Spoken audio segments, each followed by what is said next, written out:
Jangan lupa di-subscribe ya, di-like dan komen. Oh iya, jangan lupa juga diaktifin tombol loncengnya supaya kalian dapat notifikasi setiap aku upload video. Ya.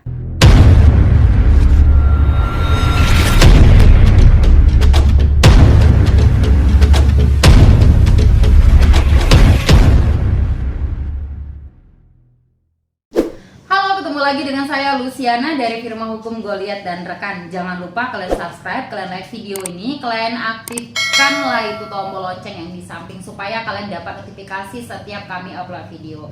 Dan jangan lupa juga kalian sebar video ini, share sebanyak-banyaknya supaya edukasi hukum ya banyak orang tahu. Thank you guys. Oke guys, kembali lagi ke topik perbincangan antara Indomie dengan Sakura. Saya nggak tahu kenapa muncul topik ini. Ya, tapi yang pastinya di sini saya akan ngebahas tentang korupsi.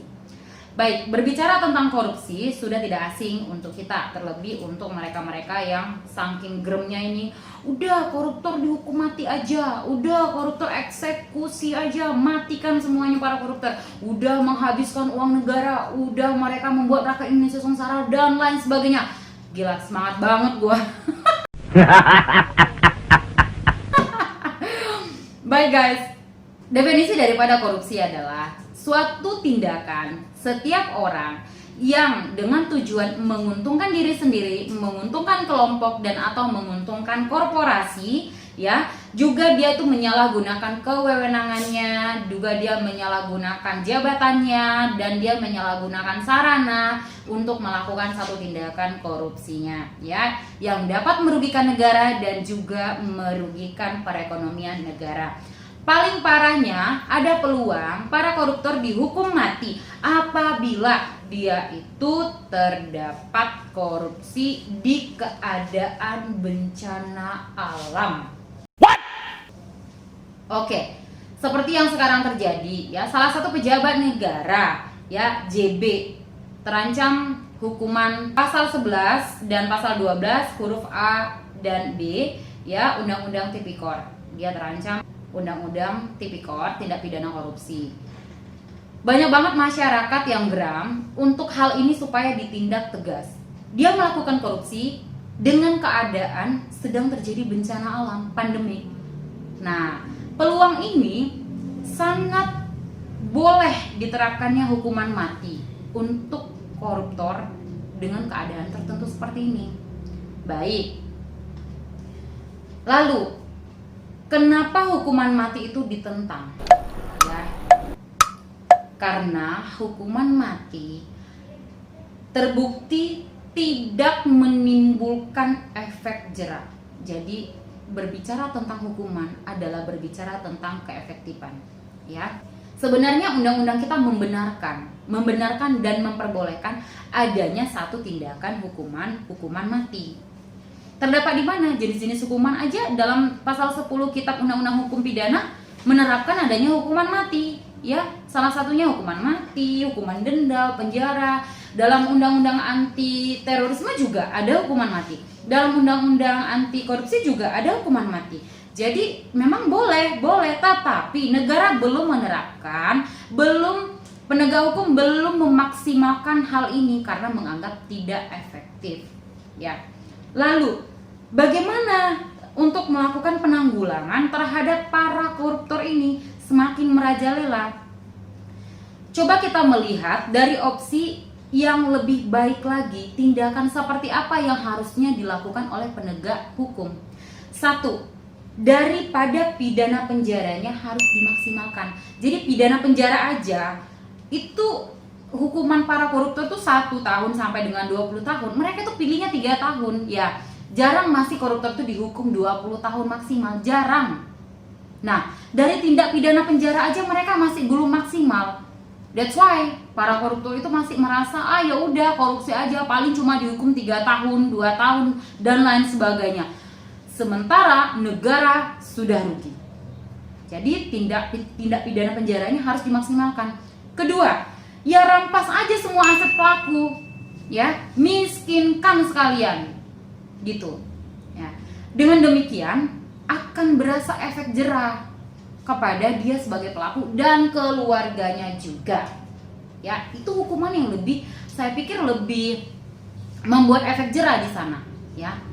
Lalu apa? Sanksi sosial diterapkan, ya. Seperti dia itu ya, kalau misalnya sanksi sosial dia tuh nyapu jalanan, ya. Sepanjang nyapu jalanan dia dibuatkan papan bed nama dari kardus gitu, bodo amat lah ya. Terus dibuat saya koruptor, saya menyesal.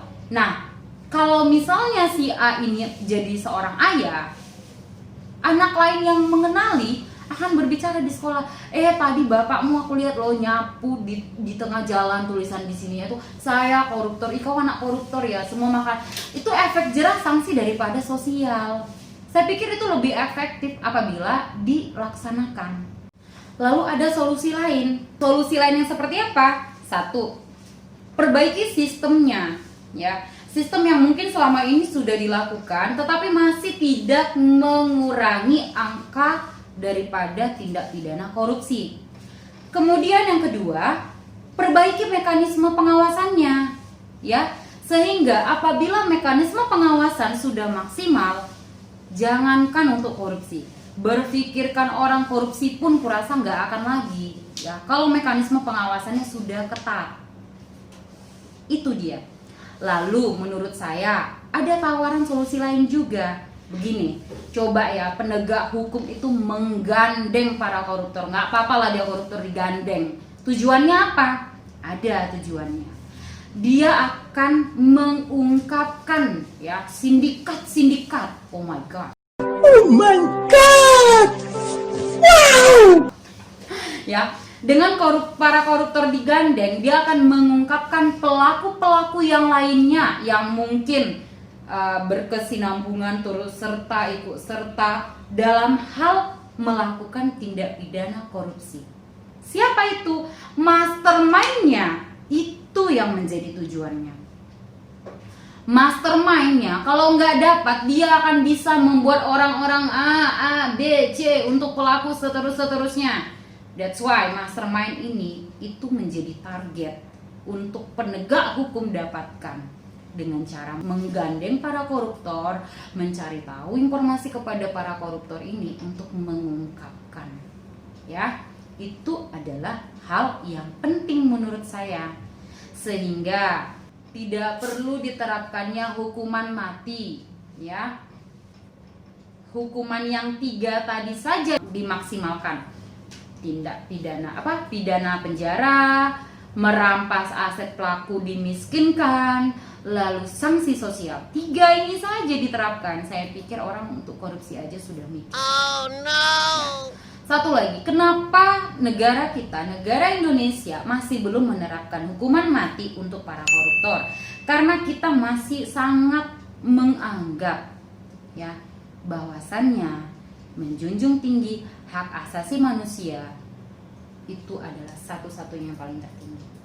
Karena kita menganggap yang boleh mencabut nyawa manusia itu sendiri adalah Tuhan. Sehingga melihat hukuman alternatif lain yang boleh diterapkan. Ya nggak apa-apa. Kalau memang hukuman mati nggak diterapkan, ya dibuat maksimal untuk pencegahan supaya orang pun buat korupsi mikir-mikir. Ya, menurut saya begitu. Ya, kalau kalian ada hal mau disampaikan atau didiskusikan, silakan komen di bawah ini, ya teman-teman. Ya, jadi kenapa hukuman mati itu ditentang? Ya, karena belum menimbulkan efek jera. Ya, sehingga dari penjelasan ini boleh teman-teman diskusilah ya, ada yang sepakat, ada yang tidak sepakat, ada yang pro, ada yang kontra, atau bahkan dia berpikiran lain. Silakan kita diskusi terbuka. Baik teman-teman, terima kasih untuk kalian sudah mendengarkan dan terima kasih banyak juga kalian sudah subscribe. Ya kalau belum ya harus kalian subscribe lah. Tiga kali kalian aku ngoceh-ngoceh di sini kalian nggak subscribe, like dan share sebanyak-banyaknya. Jangan lupa. Terima kasih untuk waktu kalian. Saya Luciana undur diri. Firma Hukum Goliat dan rekan akan selalu memberikan edukasi hukum yang terbaik kepada kalian. Jangan lupa kalian share sebanyak-banyaknya. Thank you teman-teman. Bye.